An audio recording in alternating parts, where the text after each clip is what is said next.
আমার প্রিয়জনেরা কেমন আছেন? ভালো আছেন তো? এই জায়গাটা কি সুন্দর এবং মনোরম লাগছে?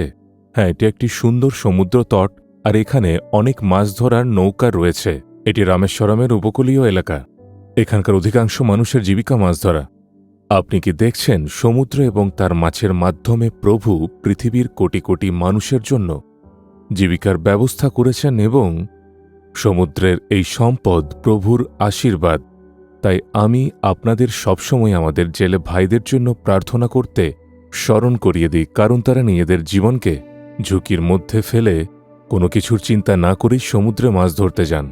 সমুদ্রের আবহাওয়া কখন পরিবর্তিত হবে এবং কী ধরনের পরিবর্তন হবে তা কেউ জানে না, তবুও তারা এই সমস্ত প্রতিকূলতার মধ্যেই সমুদ্রে যান, তাই না? সুতরাং আমাদের উচিত তাদের জন্য ঈশ্বরকে ধন্যবাদ দেওয়া এবং তাদের জন্য সবসময় ঈশ্বরের কাছে প্রার্থনা করা। আচ্ছা, আজ প্রভুর কাছ থেকে আপনার জন্য কি বার্তা আছে? প্রথম যোহন তার 2:15 প্রভু বলেন, তোমরা জগৎকে প্রেম করিও না, জগতিস্থ বিষয় সকলও প্রেম করিও না। আমাদের উচিত প্রভুকে ভালোবাসা এবং সমস্ত হৃদয় দিয়ে কেবল তাঁকেই ভালোবাসা। ঈশ্বরের সন্তানদের একে অপরকে ভালোবাসতে হবে, সকল মানুষকে ভালোবাসতে হবে, কিন্তু জগৎকে কিংবা জগতের বিষয়বস্তুকে ভালোবাসা উচিত নয়। আমরা কি এই জগতে বাস করি না? তাহলে কিভাবে জগৎকে ভালোবেসে না থাকি? জগতিস্থ বিষয়বস্তু বলতে কি? আমাদের সব সময় মনে রাখতে হবে যে আমরা জগৎ থেকে পৃথক করা মানুষ।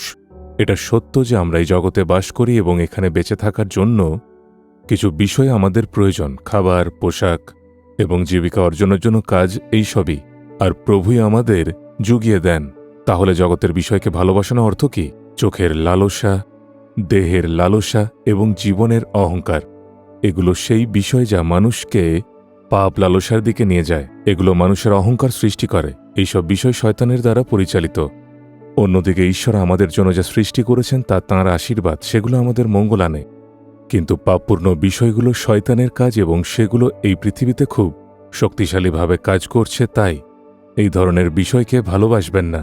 যে বিষয়গুলো আপনার মধ্যে লালসা বা অহংকার সৃষ্টি করতে পারে সেগুলোকে একদম ভালোবাসবেন না। প্রভু আমাদের এটাই বলছেন, যদিও আমরা জগতে বাস করি, আমাদের খেয়াল রাখতে হবে আমরা যেন জগতের পাপপূর্ণ বিষয়গুলোকে ভালোবাসি, বরং যিনি আমাদের জীবনধারণের ব্যবস্থা করেছেন সেই প্রভুকেই ভালোবাসতে হবে। তিনি আমাদের জন্য যে আশীর্বাদ সঞ্চয় করে রেখেছেন সেগুলোকে মূল্য দিতে হবে। শয়তান এই জগতের শাসক হিসেবে কাজ করে, তাই তার বিষয়গুলোকে ভালোবেসে তার ফাঁদে আটকে পড়া উচিত নয়। নিজের জীবন নিয়ে একটু চিন্তা করুন, কখনো কি আপনি শয়তানের কোনো বিষয়ে আসক্ত হয়েছেন? নিজেকে যাচাই করে দেখুন, আপনি কি মোবাইল ফোন, টেলিভিশন, মদ্যপান বা ধূমপানের প্রতি আসক্ত হয়ে গেছেন? এই সবই জগতের কাজ। আপনি যখন এইসব বিষয়কে ভালোবেসে আরও গভীরে প্রবেশ করেছেন, তখন শয়তান ধীরে ধীরে আপনাকে দাসত্বের মধ্যে নিয়ে গেছে, আর আজ সে আপনার জীবনকেই ধ্বংস করার চেষ্টা করছে। তাই এই সবকে ভালোবাসবেন না, বরং সেগুলো থেকে আপনি বেরিয়ে আসুন। প্রভুকে এবং তাঁর কাজকে ভালোবাসুন, তাহলেই আপনি আশীর্বাদ প্রাপ্ত হবেন। এখন কি আমার সঙ্গে বলবেন, প্রভু, যে বিষয়গুলো লালসা ও পাপের দিকে নিয়ে যায় সেগুলো যেন আমি ভালো না বাসি। আমি যেন তোমাকে এবং তোমার কার্যকে ভালোবাসি।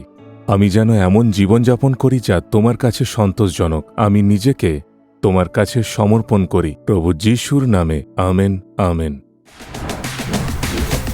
জিসাস রিডিমস বেঙ্গলি ইউটিউব চ্যানেলটি সাবস্ক্রাইব করুন, বেল আইকনটি ক্লিক করুন আমাদের প্রতিদিনের নতুন প্রোগ্রাম সম্পর্কে আপডেট পেতে।